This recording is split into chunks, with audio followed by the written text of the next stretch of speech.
Much like Backstreet, Ian Happ's back. All right.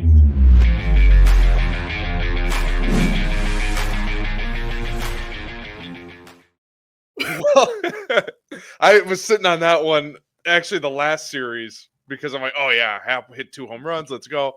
And then obviously they didn't win that series, but they won this series, and we're going to talk about that and a whole lot more coming up right now. And I am Alex, along with Ty, the Cubs guy, after he did some boots on the ground stuff this weekend in Wrigleyville for the first time in 2025. So we'll get his opinions on that.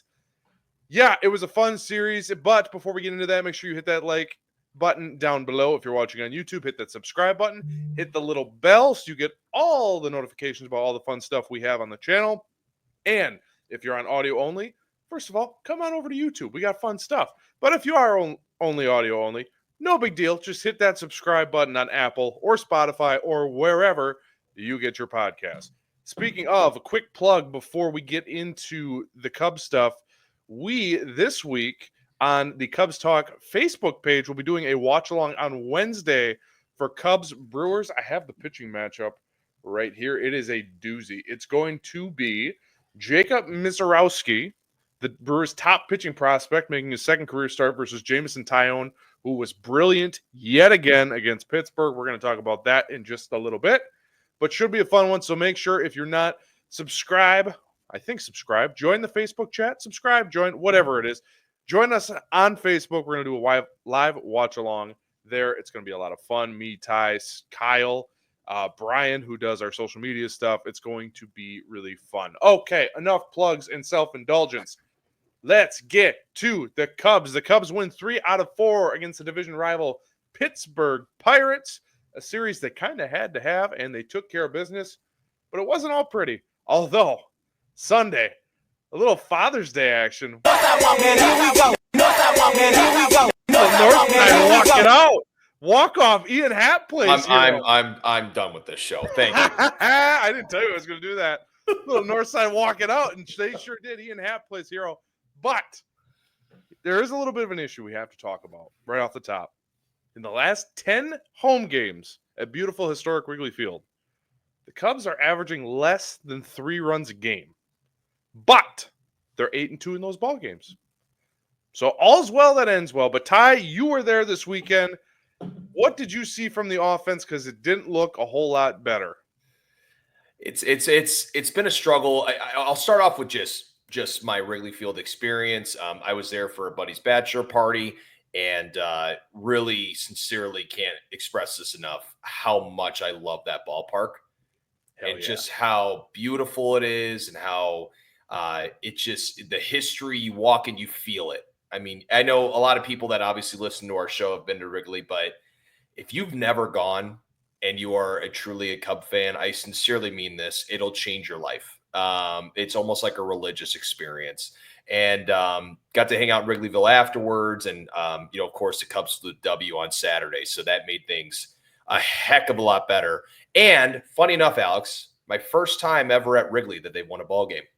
Really? I've been to like 15, 20 games. And they've never won a game. So I just would like to thank the Cubs organization for thinking of me during my buddy's bachelor party. But no, look, it was a boring game to say the least. And if you're looking at the offense right now, are you asking me if I'm worried a little bit on the kind of the trajectory that they've had as of late? Yes, because look, I mean, baseball is 162 games. It's a lot of games. You're going to have ups, you're going to have downs, but this seems to be a down.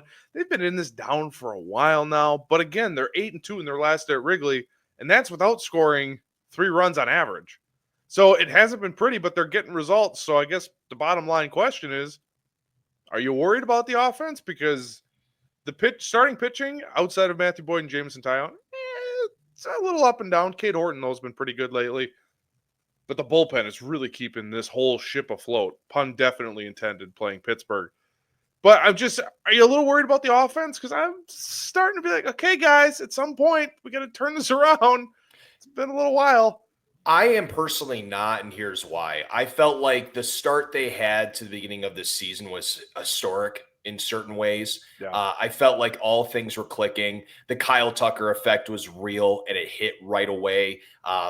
gosh, the amount of tweets that were made in those first 30 days of him being on the major league roster about what type of contract he probably is going to get was pretty insane. And I could imagine the way the Ricketts probably viewed that as well. But look, this team is still fourth in team OPS at 759. They're second in baseball in stolen bases, fourth in hits, tied seventh for walks. They're almost bottom 10 in strikeouts. And fifth in homers. So it's hard for me to sit here and be disappointed in a team that realistically we all saw this coming. And so if you flip the situation here and you look at it and say, okay, if they were to be playing like they are right now at the beginning of the year, well, they'd be really in shambles. They had their best offensive stretch against the most difficult schedule in all of baseball. So regression was to come. Guys like Carson Kelly have really started to tamper down. Guys have started to level out. Dansby, of course, had a good weekend. We'll talk about him in a little bit, but overall, you feel like this team is winning ball games that they wouldn't have won last year. I've said that on multiple shows now, and that's a credit to a lot of different things, right? And also too, yes, there's going to be points in the season when your offense does regress, but you mentioned it, dude. Like the pitching has been outstanding. Yep. The starting pitching has been off the charts. But I would say more off the charts would be their bullpen. I believe it's top 5 right now in bullpen ERA. Yeah. It's hard to sit here and be mad at them winning ball games. And so I can see regression hopefully slowing down here in a little bit, because if this continues for the next couple of months, it could be a little rough. Yeah, and I think I'm glad you mentioned Kyle Tucker, because I'm just quickly looking at his baseball reference. So let's take his last series in Miami, from the last game of the Miami series, because that was the point where we were like, oh, he's heating up. Here he comes. He's coming back, because he was slumping for a while. Well, he's only hit 1 home run since the one in Miami on that last game that propelled them to, again, they won. But then I'm just kind of looking through box scores, and it hasn't been great. In fact, in those 25 games, so if we're including the last game of the Marlins series where he hit that homer to win the game, he's got 3 homers. He's hitting, oh no, this is updating. So now it's just saying he's hitting 308, 20 hits and 65 at-bats. It really doesn't feel like it, and maybe that's just because a lot of his base hits at this point seem to be with nobody on, or just like not super impactful singles. And look, they're winning games. It's really hard to nitpick. And to give you folks listening or watching a trip behind the scenes here, trying to come up with the outline for today's show, they won 3 out of 4. I know we're analysts and we have to nitpick, but I almost don't even want to do what's wrong with the offense. I know we have to talk about it, but man, Dansby Swanson got a lot of heat this weekend. He won the game for him on Saturday, hitting that home run. And then today he hit a couple balls that arguably should have maybe hit the warning track or flew out. There might be some, not tampering, there might be some shenanigans with the baseballs. We'll talk about that in our B block. It's really hard to nitpick when you're winning ball games against division rivals. Now, Milwaukee's heating up. They're coming to town next. That's going to be tougher. That's where I really want to see this offense break out, because right now, and let's just do this now. So standings update, the Cubs are in first place. Milwaukee kind of took care of business against St. Louis this weekend. So St. Louis is now 7 back. They're in third place. Milwaukee's in second at 5.5. If you could sweep, that'd be a miracle. I don't think that happens. Milwaukee's playing really well. But if you win that series, you have a chance to bury these guys right now. And with all the craziness going on in baseball today, you're one move away from really putting the hammer down on that gas pedal. So it's hard to nitpick because they're not playing their A-plus baseball right now, but they're winning. Even today, let's talk about this real quick. The lineup today, super weird. They're very strange. Very strange. Off tomorrow. They have an off day scheduled. Everyone's off tomorrow. And they sat Tucker.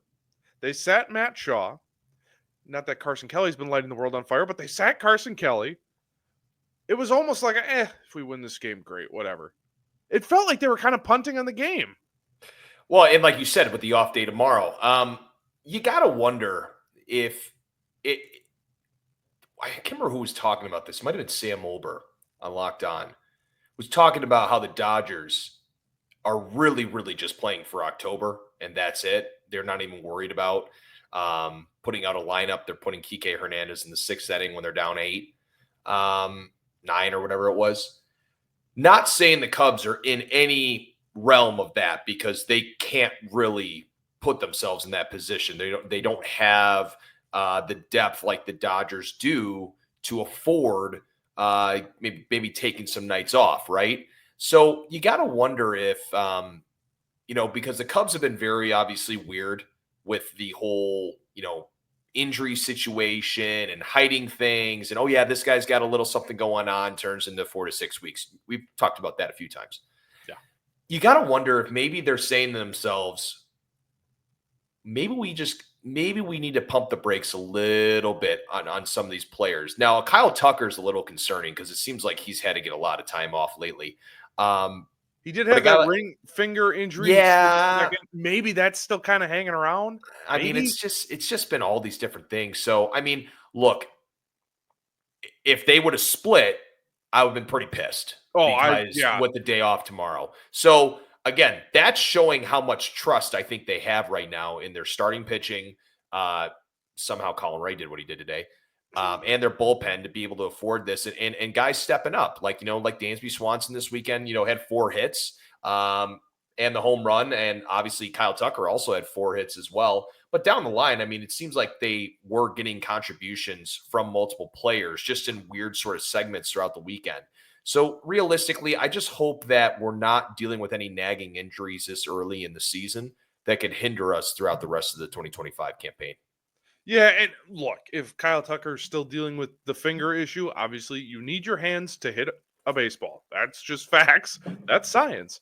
So, look, if he's still battling that, sure. Give him an extra day. All right, I can live with that. Matt Shaw hasn't got a lot of time off. Fine. I get that they got, 26 games in 27 days, and it's a really tough schedule. All right, fine, because tomorrow will be their last off day really until the end of the month, because then they got Milwaukee, Seattle, St. Louis, and Houston with no off days. So, okay, fine. You're resting up for this big stretch you got coming. Fine. Fair enough. And whatever. You split the series with Pittsburgh. You and I probably have different tones. Whatever. It happens. Division opponent. But it doesn't really look like you're trying. All right, fine. But it's really hard. You know what? Do you want to talk about it? Do you want to talk about it? Are you okay? Tell? I'm having like a therapeutic episode right now. My therapist loves me. No, look, here's what I'm going to say. The offense, yes, they're going to pick it up. They're in a bit of a down spell. Whatever. I don't want to talk the negatives anymore because they walked it off today. They won 3 of 4 against a division rival. Let's talk about some positives, okay? I'm switching gears. 180. You know who was awesome this weekend? Jameson Taillon. Who's that? Awesome. Who's that? Jameson Taillon. Remember that guy that everyone wanted to DFA and said he was trash and hot garbage? Well, all he keeps doing is posting quality starts. I mean, he's been unbelievable. Buddy, his curveball on Thursday was the best I've seen in a very long time from James. I remember that curveball when he was in Pittsburgh. When he was number 2 overall pick. Yeah. Not only now, so for folks that don't know, Jameson Taillon has implemented a kick change, which don't let me even describe what a kick change is. Basically, this thing just goes left, and then all of a sudden it just takes an immediate right. It goes about, my brain is not working right now. It goes like, west, east, southeast, southwest. I mean, it's unbelievable, right? So he's implemented that this year. Now, also on lefties, he had the breaker working on Thursday. It's like O'Neal Cruz. Yeah. I went to sluggers. I tried just hitting the 65-mile-per-hour fastball machine. I was ripping it a little bit. My buddies would probably say otherwise. I can't even imagine what these guys, how in the world you game plan for something like that. When Taillon had that curveball working, it was like this guy could go 7-8.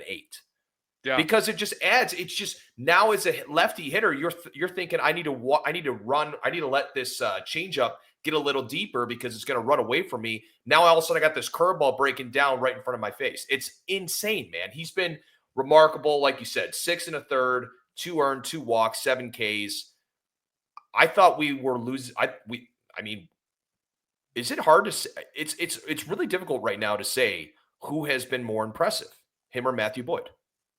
Oh man, you know, based on the circumstances, I probably would lean Boyd, but it's very close. You're probably right. Just the whole comment below. Who's had a more impressive start to the year? That Matthew actually Boyd or Jameson Taillon? That might be the question of this episode. But I'm going to say you're probably right, all things considered. It probably is Matthew Boyd. But let me make the argument for Jameson Taillon. And it's not even going to be a statistical argument, although I do have one of those. Just the emotional argument. Everybody from day one of this season is like, oh, Jesus, Jameson Taillon, we should have traded him. This guy's a bum. This guy's a loser. Guess what? If he was not in this starting rotation, where in God's green earth would this team be right now? Okay? That's the emotional argument. Let me back that up with some statistics. In his last 5 outings, he's pitched 33 innings, has a 1.91 ERA, which, for you math nerds, that means he's allowing, on average, 1.4 runs per start in his last 5 games. Mathematicians, but go ahead. Nerds. At Wrigley Field, at home, he's 3-1, 43 innings pitched with a 2.72 ERA. Outstanding. And yet everybody wanted to cut this guy or trade this guy. This guy sucks. He has been unbelievable, and we need to throw him his flowers. We haven't done that nearly enough on this show or many other Cubs podcasts, networks, radio, whatever. No one is talking about this guy. And no, he's not going to win a Cy Young. But he should get some votes, gosh darn it, because he has been fantastic. I rest my case, Your Honor. He had a wonderful interview, side note, on the Diggin' Deep podcast with Eric Hosmer and Mike Moustakis and a couple other guys. Listen to that interview, folks. You can just tell as to why he's so good at what he does. And the guy's had a career now. The injury history he's had, he had cancer. I mean, like, this guy has gone through the ringer when it comes to, his own personal health. And so over time, he's gone from, he said in the interview, he said, I was throwing 100 in high school. I haven't touched 100 since then. And he's like, I've had to learn how to pitch and learn how to strategize. And that's why it's so funny to me because, like a guy we're going to be facing on Wednesday with Mizorowski, who's throwing 100 and 101. Most people would look at that and go, oh, he's probably better than a guy like a Jameson Taillon because Jameson Taillon throws 90 to 91. It's not even close. Yeah. That's the beauty of pitching. That's why this game, while we all have the advancements of technology and guys are throwing harder than ever, they're stronger than they ever were before, it's still a beautiful thing to watch a guy managing at bat like Jameson Taillon does. Same with Matthew Boyd. These guys, it's been so fun to watch these guys throw the baseball. Absolutely. And you bring up the pitcher versus thrower argument. Throwers are guys who are like, let's see, in Cubs history, Carlos Marmol. Mm-hmm. You're just throwing it. Let's see what happens. Mm-hmm. When you are a pitcher, we are talking about Kyle Hendricks. We are talking about Greg Maddux. You don't need the overpowering stuff. Now, if you can pair that stuff with that kind of mind of a Greg Maddux, like, okay, he's thinking this, so I got to do this. If you can pair those two, well, now you're talking the DeGroms, the Garrett Coles, the Shohei Ohtanis when he's pitching. Now you're talking that level.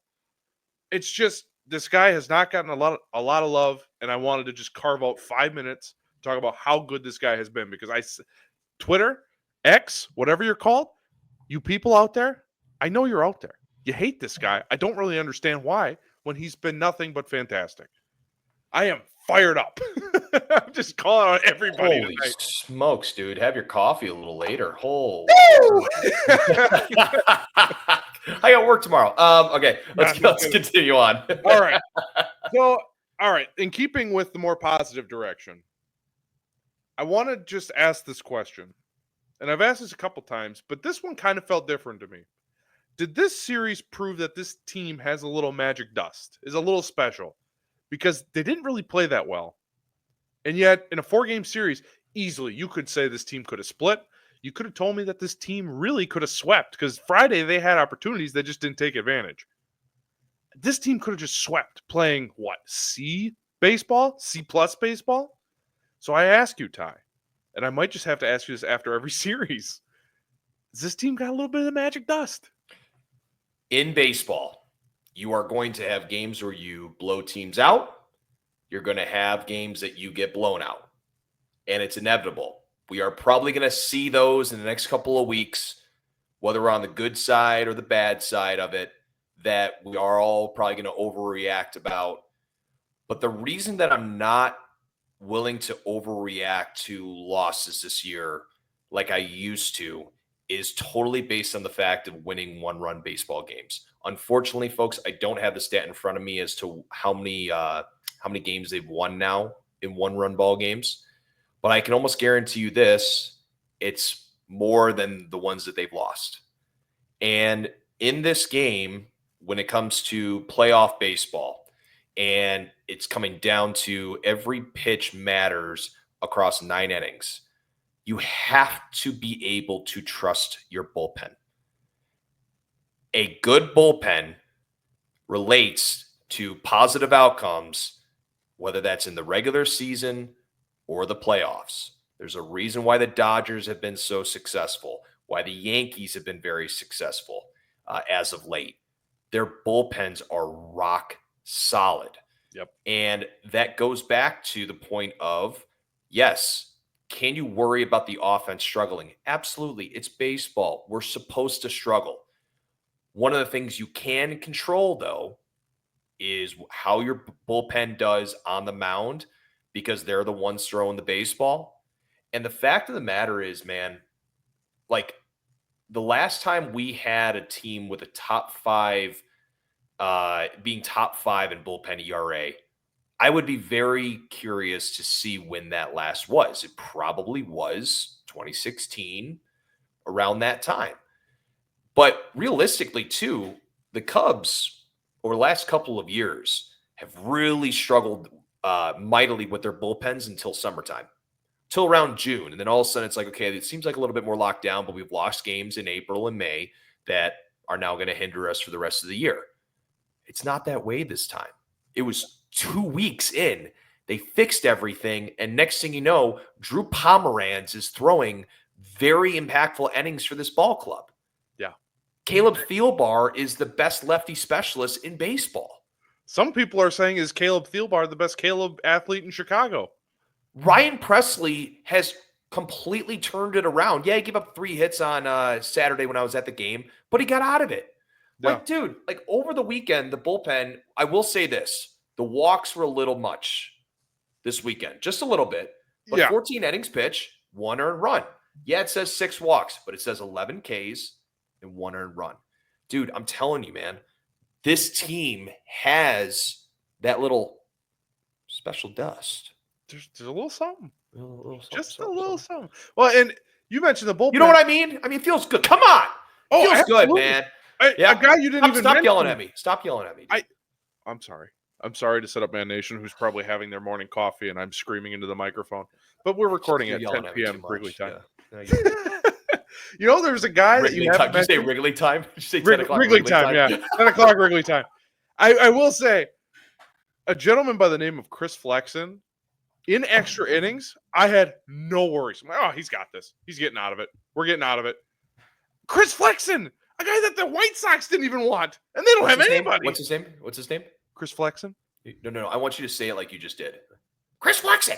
It's Chris Flexen. Chris Flexen. Clip that audio. It's Chris Flexen. Make that a sound drop. I didn't even notice it. I'll be happy to hear it on the listening to it back. Yeah, I mean, there's just guys, as you said, popping up all over. Palencia came in on Saturday. I'm like, we got this. Lock it up. Just get the W ready. Clark can climb on the scoreboard. Like, we're good. We got it. Presley comes in. I don't stress. Even today, first guy gets on, double play. All right, we're good. He'll get out of it. Base hit. Next guy out. Okay, great. I mean, it's just Can I ask you a quick question? Sure. This will be really quick. Did you find it interesting that Palencia threw the 8th and Presley got the 9th on, I believe that was, oh gosh, what day was that? I'm so sorry. I'm blanking. That was Thursday, Friday, Thursday. Thursday, or Because Friday. Presley got this Thursday, I believe it was. Because Yeah, Friday they lost, but Thursday, I believe, is when the game was. That was interesting. I thought it was genius, and only because I mean, look, Pittsburgh isn't the 27 Yankees. I understand that. Sorry, I'm really animated No, with no, my no, no. hand. I'm just gonna. I'm just gonna. ISO. Go ahead. Yeah. I realize Pittsburgh isn't the 27 Yankees, but hey, it's McCutchen, it's Brian Reynolds, it's two of their best hitters. Let's send our best reliever out there. Best reliever in quotes, because you can make an argument for like 8 guys. Quote unquote best reliever. Let's send him out there. All right, cool. Gets the job done. All right, Presley, you've been pretty darn good since the blow up. Go get him, kid. 1, 2, 3. Fly to W. I thought it was genius. Okay, our best relievers going against their best guys. Let's do it. Craig Counsell has really done a great job of trusting in his guys. That means something, everyone. When you're a player and you feel as if your coach does not have trust in what you are doing, even when you have your opportunities to be successful or have a positive outcome in this game that is so damn hard, you are going to have that self-doubt, right? And the fact is that most organizations would have probably either traded Daniel Palencia by now, or he would still be in AAA and not having these opportunities. You got to give a lot of credit to Craig, man. I mean, he really has done a tremendous job this year when it comes to the bullpen lineup. I know we'll talk about maybe a little bit later on or a different show, but it's just been really nice to watch him. You can almost see that, right? You saw that interview with when Presley was talking about how Ian Happ helped him out. Like, I know that's a little different, but you can tell with this group that they're in it together, and that fires me up. And I have to apologize to Boog Sham because I'm going to talk about urgency. And you can just see it in the way they are managing from the front office to on the field. That sense of urgency. You can't tell me that's not a real thing. And I mean, we've seen it. Luke Little, you had what? An outing? You had a sniff, not even a cup of coffee, a sniff. 3 walks. Gone. Here's your plane ticket. Get out of here. It's unacceptable. It's Right. unacceptable at the big league level. Tolerating it. And even Craig Counsell, when Porter Hodge goes down or Presley wasn't performing to the level he was now. All right, Daniel Palencia, you get the 9th. We are like, I'm sorry, Daniel Palencia is getting the 9th? And it's worked, and it's been really good. Urgency from the top down this year has been unbelievably just satisfying as a fan, because we sitting at home are like, I mean, I just went through the whole rant with Taillon, so I won't do it again. But this guy sucks. Get him out of here. This guy's not performing. Well, if they're not performing, all right, here's your plane ticket. We'll see you in Iowa. It's so refreshing. Such a breath of fresh air after what feels like 3 years of being stuck in the mud and going nowhere. Now we're here. This is the moment, and it's awesome. All right. Now that we've gushed over this, our beloved ball club, for the last half hour, let's get into some news and notes because we got a lot to talk about. So, on the Cubs front, Shota Imanaga pitched in Arizona yet again, went 4 innings, 4 Ks, no walks, no earned runs, and this is the crazy part. He was so efficient in his outing in those 4 innings that he went to the bullpen to throw 15 to 20 more pitches, basically another inning. He was unbelievably good, and there are rumors he's pitching one more time this week. I saw somewhere that they projected him to pitch Thursday against Milwaukee. That's not happening. I don't know where that came from, but I saw that on social media. Don't believe that. But he's getting closer. I dare to say St. Louis-Houston series, maybe we see him, but he's getting closer, and he looks pretty darn good in Arizona, all the reports are saying. So, speaking of reports, there's a report that Porter Hodge, it's not even a report because I saw the video, Porter Hodge is officially on a rehab assignment in Iowa, pitched on Saturday, went 1, 2, 3, and had a strikeout and looked, quote-unquote, sharp. All good things there. So, all right. Now, that's your Cubs news. Baseball was so crazy today, and there's a lot of Cubs implications we have to talk about. So allow me to do my John Oliver impression. It has been a busy week. So, actually, a busy day, really. Let's start with the biggest news of the day. Rafael Devers, Boston Red Sox, is now a San Francisco Giant. It's keep going. Just keep going. I'm I see sorry. you laughing at me. It's I'm fine. just I'll own it. you're just cracking me up tonight. Go ahead. Keep going. It's You're doing very so tired, good. so You're so I'm good like at running this. on fumes. You're so good at this. All right, so Rafael Devers is now a San Francisco Giant after this whole debacle of they bring in Alex Bregman to play third. Hey, Rafi, you're going to DH. Nah, thanks. I don't want to DH. Okay, well then play first. We lost our first baseman. Nah, I'm not going to do that either. So basically, and literally as we're sitting here, I see my phone lighting up with more reports. I don't know what to believe anymore, but basically they're like, all right, we're paying you all this money. You don't want to do what we want you to do to help the team. So, all right, here's your plane ticket. And funny enough, these two teams, the Red Sox and the Giants, play on Friday in San Francisco. I did not know that. I did not know that. That's incredible. Another twist in this weird ass story. But yeah, so what does this mean for the Cubs? Well, the Giants, who are only one game behind the Dodgers for first place in the National League West, this is a blockbuster deal. So my question to you, Ty, is the trade market open? Are we dinging the bells? Well, last year, Arias, which, much different player than Rafael Devers, but was a huge piece to the success of the Padres last year. That deal happened in like May. It was like late May, early June. I may be wrong there, but it wasn't in the remaining 2 weeks before the trade deadline at the end of July. It was definitely much further in advance. So I will say this, that situation has been such a dumpster fire from a PR standpoint that it's hard for me to sit here and say, oh, the Cubs will now make a trade. Like if you listen to a lot of like the Red Sox fans and the guys on social media and the guys that are in the know, it really was a situation that for the longest time was what was most talked about for the entirety of the beginning of the 2025 season. And it was nothing about, they got three new top tier prospects in Marcelo Meyer, Christian Campbell, and Roman Anthony that are coming up. It wasn't that Alex Bregman is literally a top 5 player in baseball, right? So it was a really, really unique scenario that makes me go, could it just have been just a guy made a phone call and he was like, this is the deal we want. Craig Breslow is, obviously formerly with the Cubs.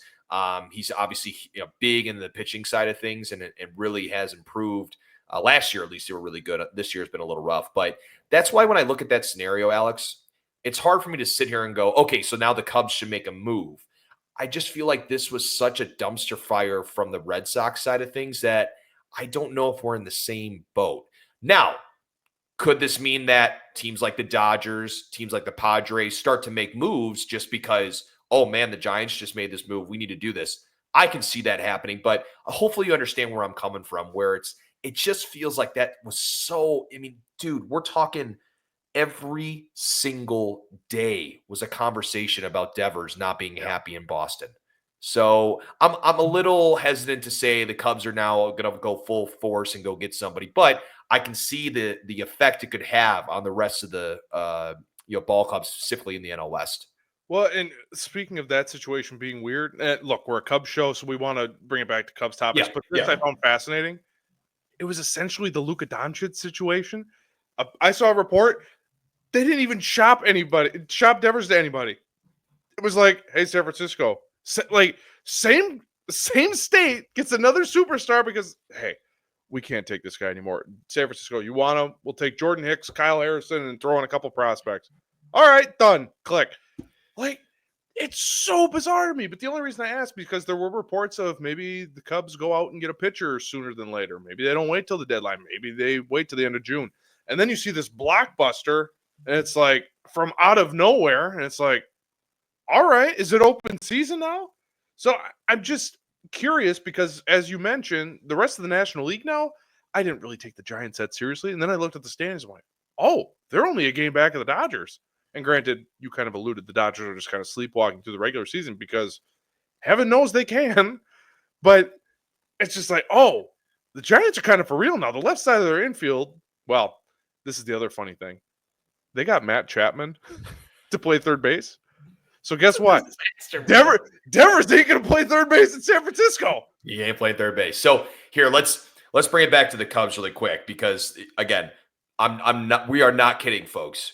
You could do an entire show on just what has happened in Boston over the last 6 months. Insanity. It's insanity. So if we're looking at the Cubs, in my opinion, Alex, I totally see them making a move once Imanaga has made at least a start or two.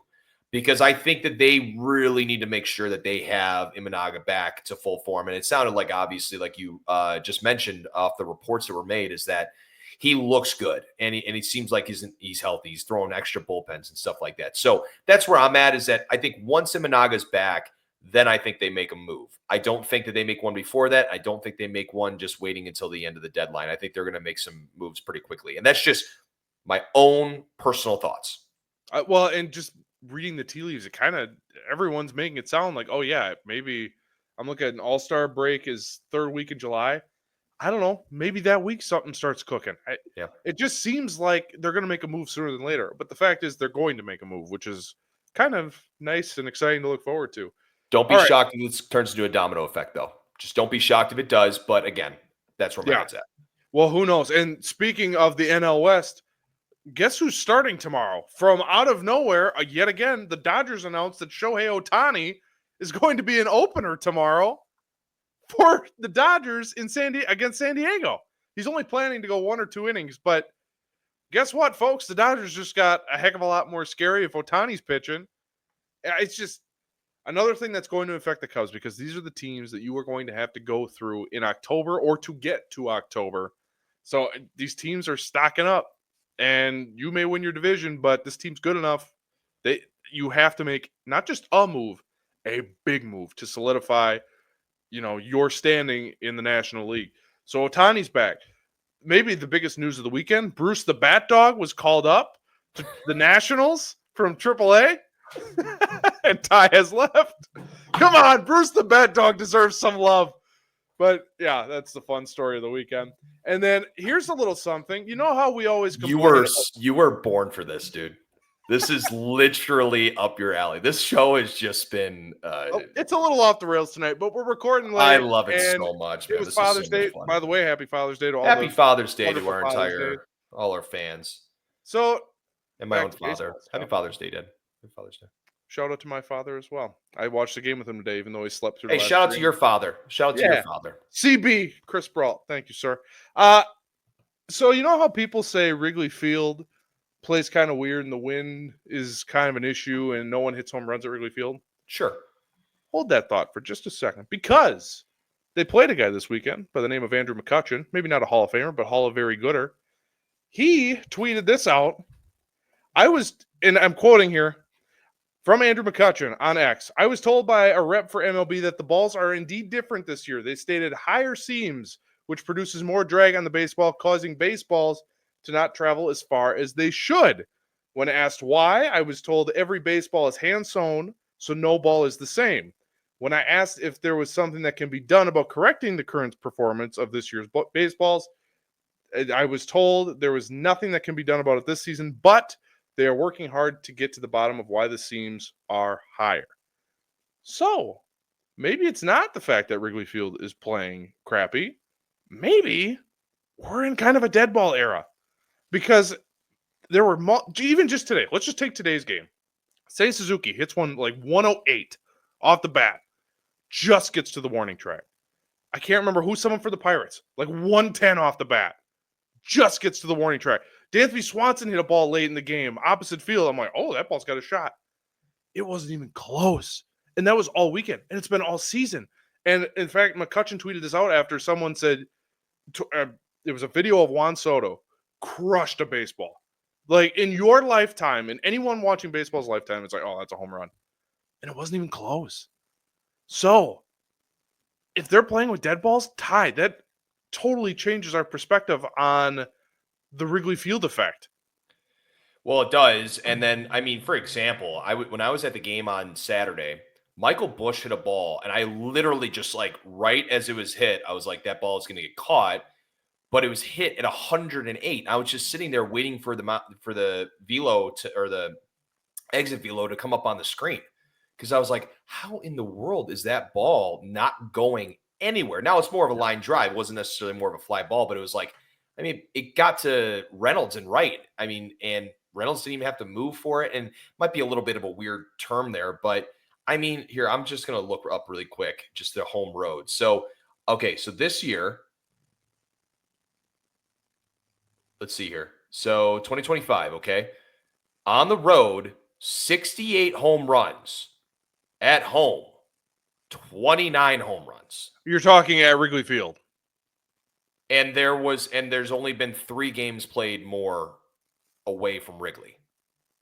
So maybe it is a Wrigley Field issue, but I'm sure the 60, that That's crazy. almost 40 home runs, dude. That's crazy. So, yeah, I again, whatever it is, I saw Aaron Judge hit a ball that basically flew out of Kansas City and landed in Canada. So I would say that I don't know if I believe it as much, but again, these guys are going to know all the little intricacies of the game that are different than what they used to be. So I don't know. I just think Wrigley is just it makes for a very, very boring offensive game. Like, let's be completely transparent here.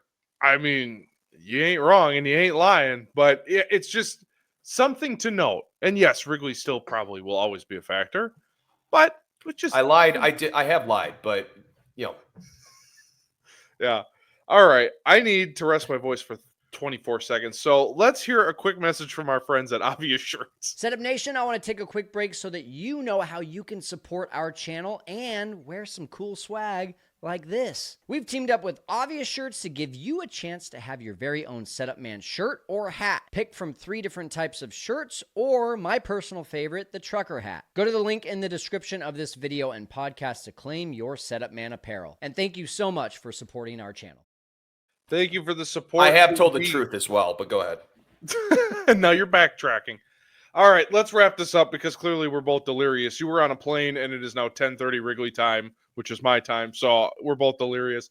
All right, Cubs are getting the Milwaukee Brewers coming to town starting Tuesday. It is going to be a banger of a series. Starting off with game 1, Chad Patrick, the rookie for the Milwaukee Brewers, will be going up against Ben Brown. Chad Patrick for the Brewers has a record of 3-6. 3.26 ERA with 74 2/3 innings pitched. This will be his first time out against the Cubs in his rookie season. Ben Brown on the season, 3-5, a 5.71 ERA. Woof. 69 1/3 innings pitched. In his career against Milwaukee, everyone is going to point to his 7 no-hit innings in Milwaukee. For his career against Milwaukee, he's got a 1-0 record, a 13 innings pitched, 0 earned runs, and 14 Ks. However, he was pretty, we'll say, below average against Philadelphia his last time out, so looking for a bounce back there in game 1. Game 2, we kind of already talked about this game, so we won't spend a lot of time on this. Top Brewers prospect Jacob Mizorowski. I hope I'm pronouncing that right. He had his debut last week, got the win, no runs allowed, K'd 5, and also threw over 100 miles per hour 5 times, which I believe was some sort of record. It was insanity. And he'll be going up against my beloved Jameson Taillon, who is 7-3 on the season, a 3.48 ERA, 82 2/3 innings pitched. His last 5, I already mentioned the stat, but just for y'all at home, because this is how good he's been. 5-0, 33 innings pitched, 1.91 ERA, and at Wrigley Field specifically this season, 3-1, 43 innings pitched, and a 2.72 ERA. Wednesday night, we're doing the watch along, so join us there, but also put the kids to bed because that's going to be a great game. And hopefully the bats come to play and show that rookie what's up. And finally, we close out the series on Thursday at 1:20 at beautiful historic Wrigley Field. Freddie Peralta will be going up against Cade Horton. Peralta on the season has been pretty darn good. He's 6-4 with a 2.60 ERA. And the last time that the Cubs faced him in May, that was the game that Shota Imanaga got injured, he shut out the Cubs. Cade Horton getting better with every start. He will be opposite Freddie Peralta on the season, 3-1 with a 3.47 ERA. This is his first time facing the Brew Crew, and his last start in Pittsburgh, one of his better ones, going up against Paul Skeens on Friday in crappy conditions. Went 5 2/3, didn't give up a run, didn't walk anybody, and only threw 76 pitches. Was super, super efficient. So, Ty, what is the goal for this series? other than come out alive. Oh man, you got to take 2 out of 3. Yeah.